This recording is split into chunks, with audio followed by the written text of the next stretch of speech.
Tracking, alerting, protecting. This is WKYT News at 6.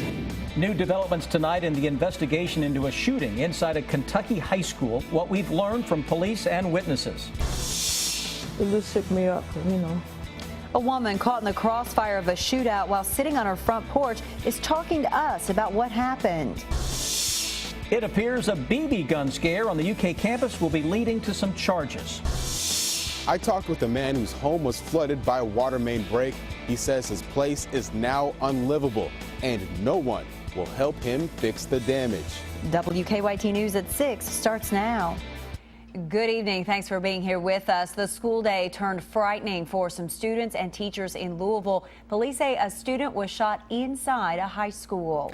That shooting happened this afternoon at Fern Creek High School. Police now say the accused teenager shooter is in custody, and witnesses think the victim was not the intended target. WKYT's Victor Puente joins us live from Louisville with the latest in our top story at 6. Victor? The dozens of Louisville police officers and Jefferson County Sheriff's deputies who were here when we arrived have since cleared out. Now there's just a couple of officers left. They tell us the building is secure. The school went on lockdown around 1 this afternoon after a student was shot. The students we spoke to said they ran from the area, in some cases leaving behind books, phones, jackets.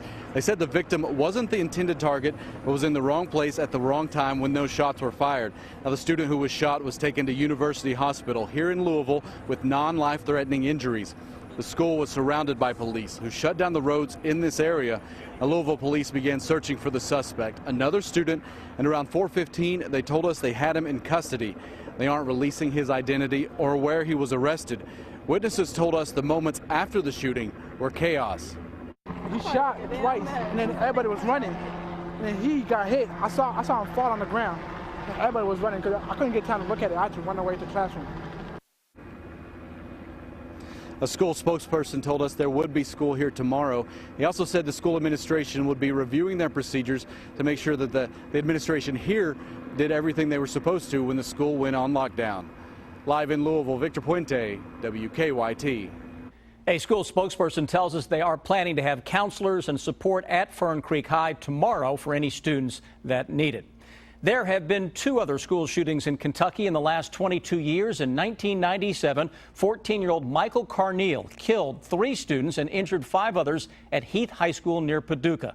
Carneal is now serving a life sentence. And in 1993, Scott Pennington killed a teacher and a janitor at East Carter High School. He's also serving a life sentence. She is not letting fear get the best of her. A Lexington woman caught in crossfire outside her home is back on her front porch tonight. She was sitting on that porch near 5th and Ohio Streets yesterday when a bullet from a nearby shootout hit her in the leg. WKYT's Kristen Kennedy talked to her this afternoon. She was sitting where she is now when she heard the shots. We were sitting on the porch, pow, pow, pow. We just thought it was fireworks. We didn't know. Marilyn Graves and her grandniece Tiffany Mays were worried most about the children playing on the porch. I had all the kids under me, my sister. Like, we all was in one bundle. Mays says the PT Cruiser pulled up to this curb and people inside a black SUV started firing at it. The oil streak shows where that PT Cruiser went and just how close it was to their home. It just shook me up, you know.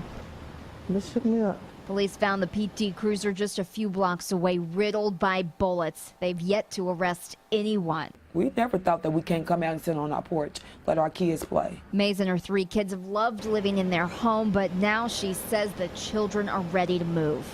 Y'all did that. Y'all young guys out here acting just childish. They want to go where they'll feel safe again when they play outside. In Lexington, Kristen Kennedy, WKYT. Well, Graves is lucky. Doctors told her the bullet didn't break the bone, just lodged right underneath her skin, and she didn't need surgery to remove it. Police have not made any arrests for that shooting. We are learning more tonight about the investigation into some shots being fired from a pellet gun and BB guns on the UK campus. It appears charges will probably be filed in this case. 4 UK football players, Dorian Baker, Drew Barker, Tamir DeBose, and Stanley Williams, have been suspended from Saturday's game because of this incident, even though BB guns were involved. UK officials and police say they're taking this very seriously. Jerica Insko has the latest. What happened Sunday night on UK's campus could have ended much worse. UK officials tell us luckily no one was hurt when 4 UK football players were involved in shots fired from an airsoft gun and at least 2 BB guns. If you had the police called, if you had people in the community that believe that it's a real threat, then you reach the point where you got to ask, did that create a disorder? Is that disorderly conduct? That's why some have raised the question of whether firing BBs holds the same strict charges as shooting bullets. This former Lexington police detective says it all depends on the context in which the gun is used. Was the intent to cause alarm? Is that what the people involved are trying to do? That we don't know, but that's obviously one of the things that happens with disorderly conduct. Or was their behavior unreasonable? Because of the recent incident here on UK's campus, we checked out how easy it is to buy an airsoft or BB gun and what their intended use is. We found several airsoft and BB guns at Dick's Sporting Goods in Lexington, and the packaging on those reads that this type of gun is intended for recreational use or target practice only. A BB gun can cause serious physical injury, so that's one aspect of it. To UK police and the university's policy on deadly weapons, they are not to be used on campus.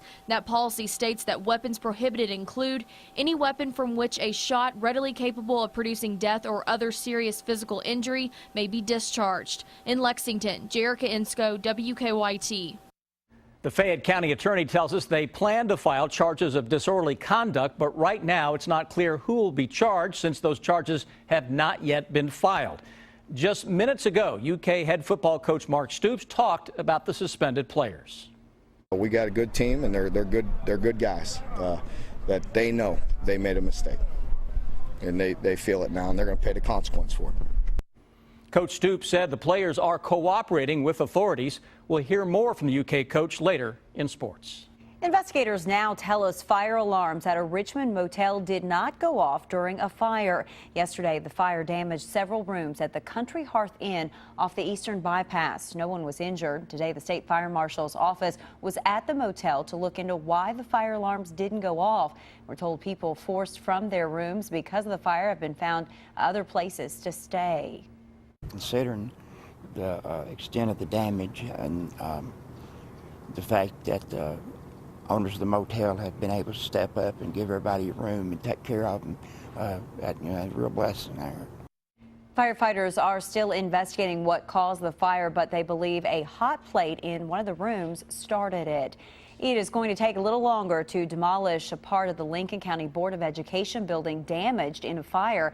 The Advocate Messenger reports the school district will first have to come up with a plan to remove some hazardous materials in the rubble. That includes asbestos and mercury from thermostats. A consultant told the school board that hazardous materials removal could add $20,000 to demolition cost. The fire destroyed some classrooms and offices in August, just before the start of a new school year. A beautiful stretch of sunny and warm weather continues, but we're also tracking some major changes coming our way later this week. Chief Meteorologist Chris Bailey has an early look at that forecast. Yes, Sam, past 2 to 3 weeks of September weather, absolutely fantastic across central and eastern Kentucky.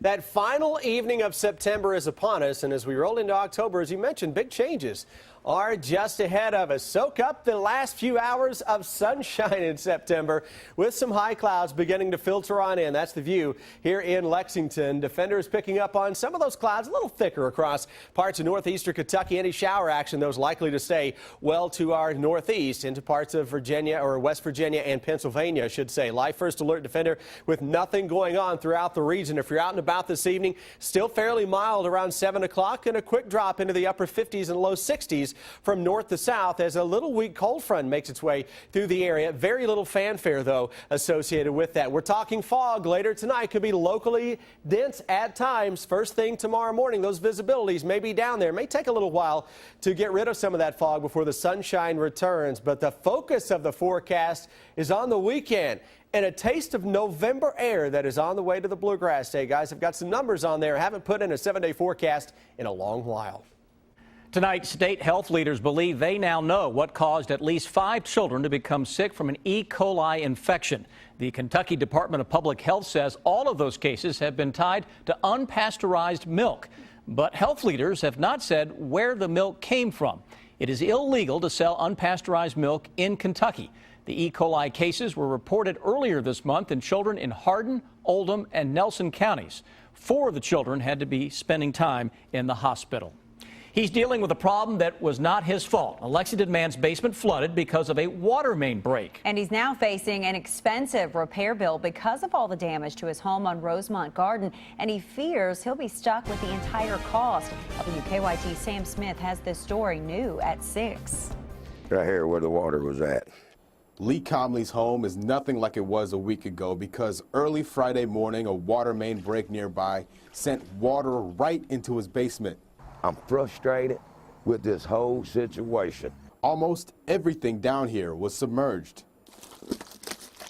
Look at here. This is what I'm dealing with. Comley says he can't live in the house right now because of the smell of mold and because he doesn't have working air or working hot water. My house is probably condemned. Kentucky American water officials say when a home is damaged by a water main break, their insurance company reviews the case and the homeowner is advised to check with their insurance company regarding coverage. Comley's home is not covered for this, and he was told the water company wasn't going to cover the damages. I'm not a rich man. I'm a working man. I've got to try somehow to get me a hot water tank and get me a furnace. Kentucky American Water says they take these matters seriously and will review this case to determine any liability. But as of right now, Comley is living out of town while his basement continues to dry. In Lexington, Sam Smith, WKYT. A spokesperson from the Public Service Commission says that in cases where the utility company and the homeowner have a conflict like this, the matter is usually settled in court. Some students and staff over at the University of Kentucky lined up to take some pies in the face today. We'll tell you why. Also coming up here at 6, fall forest fire season begins tomorrow here in Kentucky. What forestry officials say you can do to protect the forest. Follow WKYT online at WKYT.com. Join the conversation on Twitter and become a part of the WKYT Facebook family. A unique challenge on the UK campus today raised awareness for an important cause. Students and staff took whipped cream pies in the face for the Doubtfire Face Challenge. It's in honor of actor Robin Williams and his role in the movie Mrs. Doubtfire. Investigators say the actor died of a suicide earlier this year. Today's event at UK was part of the university's suicide prevention fair. A lot of mental health concerns such as depression, anxiety, they start to become apparent more in the 18 to 22-year-old range. And so that's why college students are at more of a risk than maybe some other populations. The event also featured information for students on how they can take part in campus wellness resources and programs. September is Suicide Prevention Month. Kentucky's fall forest fire season begins tomorrow, and forestry leaders need your help preventing fires. They say dry and windy weather can make wildfires grow quickly, so all outdoor burning is illegal between 6 in the morning and 6 at night within 150 feet of any woodland or brush. Especially with leaves falling right now, we're asking people to be very cautious in that area and make sure that they don't abandon a campfire that's still active. That's a recipe for disaster. Forestry leaders say more than 90% of forest fires in Kentucky are caused by people, and 70% of those end up being arson.